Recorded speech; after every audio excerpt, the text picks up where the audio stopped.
Il se peut parfois que les contes réservent des surprises et ne se contentent pas de la belle bergère et du prince charmant. Il était une fois une très vieille femme, ni reine, ni belle, ni riche, ni douée de pouvoirs magiques.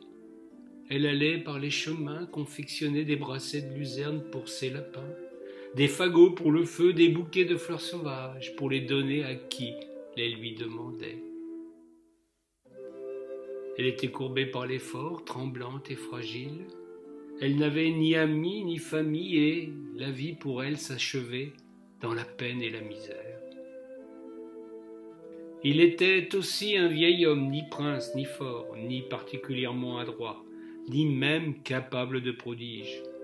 Il vivait de rapines, détroussait un peu les gens de bien, blasphémait plus souvent qu'à son tour, et avait la fâcheuse manie de mentir plus encore qu'un bonimenteur. Il buvait au-delà du raisonnable, sentait mauvais des pieds et de la bouche. Sa vie s'achevait ainsi dans la débauche, la malhonnêteté et la crasse, loin de sa femme.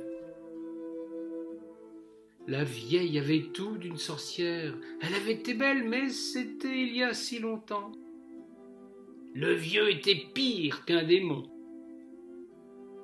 Personnage rebutant, il était de ceux qu'on qualifie de gibier de potence. Un gredin qu'il était préférable d'éviter. C'est avec eux pourtant qu'il me faut poursuivre le récit. Le métier de conteur n'est pas simple. La beauté et la jeunesse passent, la richesse n'est pas le lot commun. Irène était d'une immense gentillesse. Vous pouviez toquer à sa porte, elle vous gratifiait toujours d'un sourire édenté et d'un petit gâteau. Quant au vieil Archimède, cette turpitude l'avait entraîné sur les chemins de travers. Les uns appellent cela la destinée, d'autres la loterie de la vie. Irène, il y a bien longtemps de cela, avait congédié Archimède. Las de ses beuveries, ivre de ses coups, exaspérée par ses forfaits, elle avait trouvé la force et le courage de le mettre à la porte, préférant la solitude à ce mauvais attelage boiteux. L'autre, honteux, baissant la tête, conscient de ce qu'il était devenu par la faute de trop de chèques et de pauvreté, avait disparu de son existence sans demander son reste. Il était allé courir sa mauvaise fortune par monts et par vaux. Ce qu'il advint, Irène en eut écho de temps à autre, un jour en prison, une autre fois en cavale, mêlé à une rixe ici ou bien aliéné quelque temps là-haut. L'homme avait un parcours semé de cailloux. Non, décidément, Irène ne regrettait pas de l'avoir mis à la porte. Irène, ce jour-là, sentit les premiers signes du grand voyage. Elle était épouvantablement lasse, le souffle court, le cœur battant la breloque. Elle était prête. Elle avait fait sa vie, même si elle n'avait pas été semée de roses. Elle rangeait son intérieur, voulant laisser sa maison en ordre avant son grand départ. Elle attendait sereine la grande faucheuse. C'est alors qu'il y eut un grand vacarme sur le chemin. Elle se plaça dans l'encoignure de sa porte et regarda au loin. Elle vit un vieillard courbé en deux, avançant péniblement, traînant la patte appuyée sur une canne. Chaque pas lui demandait un grand effort. À son allure, cependant, la vieille crut reconnaître celui qu'elle avait chassé de sa vie. Que venait-il faire ici ?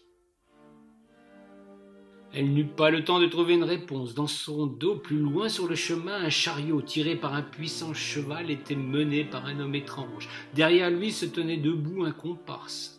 Celui-ci était plus effrayant, encore vêtu de noir. Il avait à son côté une faux.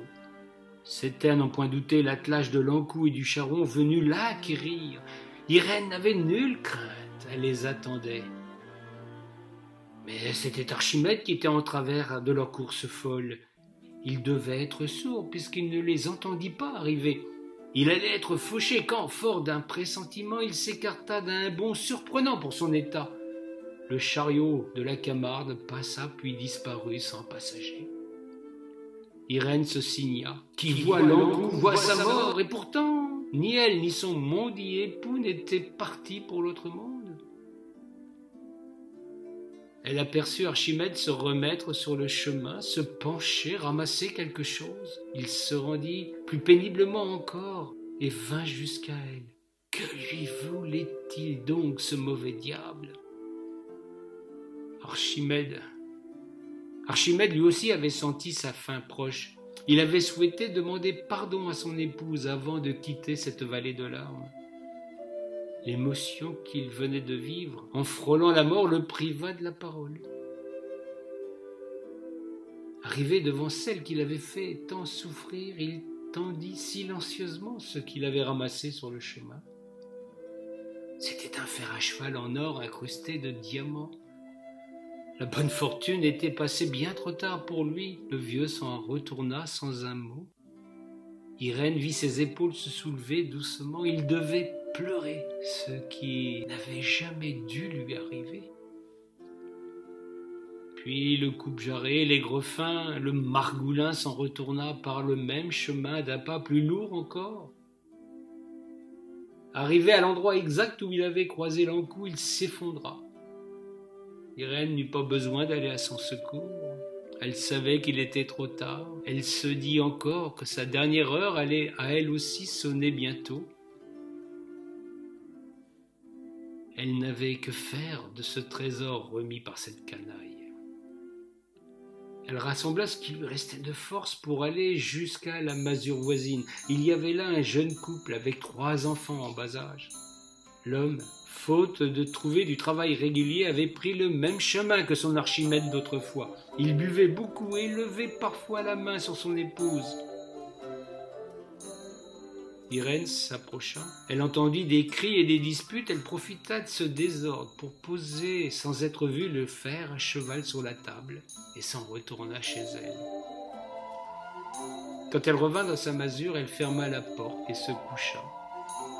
Elle était lasse, fatiguée comme jamais. Elle sentait le terrible poids des années sur ses épaules et dans son cœur. Elle ferma les yeux pour s'endormir une dernière fois, elle en était certaine. Au petit matin, le chant du coq l'attira d'un curieux songe. Elle se réveilla, sentit une présence à ses côtés. Elle s'en étonna, tâta ce qui apparut être un corps robuste et ferme, qui dormait à poing fermé. Elle ouvrit les yeux, regarda. C'était Archimède. Non, pas celui qui était mort la veille et qu'on avait laissé dans le fossé pour toujours, mais le jeune gars qui lui avait tant plu autrefois. Il était là, à côté d'elle. Irène se leva pour tenter de comprendre ce qui lui arrivait. Elle ne remarqua pas de suite qu'elle se mouvait sans difficulté. Elle vit alors son reflet dans le miroir dépoli de la chambre. Elle aussi avait retrouvé son apparence d'autrefois. Elle était plus belle encore que dans son souvenir. C'est du moins ce qui lui sembla. Elle entendit quelqu'un frapper à la fenêtre de la cuisine et lui faire un geste. C'était l'encou, elle en était certaine. Elle se retourna pour suivre son geste, alla jusqu'à la cuisine, et là, sur la table, elle vit 3 fers à cheval, incrustés de diamants. L'apparition s'enfuit, non sans lui avoir fait un grand clin d'œil. Il sera une nouvelle fois un jeune couple de braves gens. Ils vivront une seconde existence, heureux et prospères. Le bonheur se trouve parfois sous les sabots d'un cheval.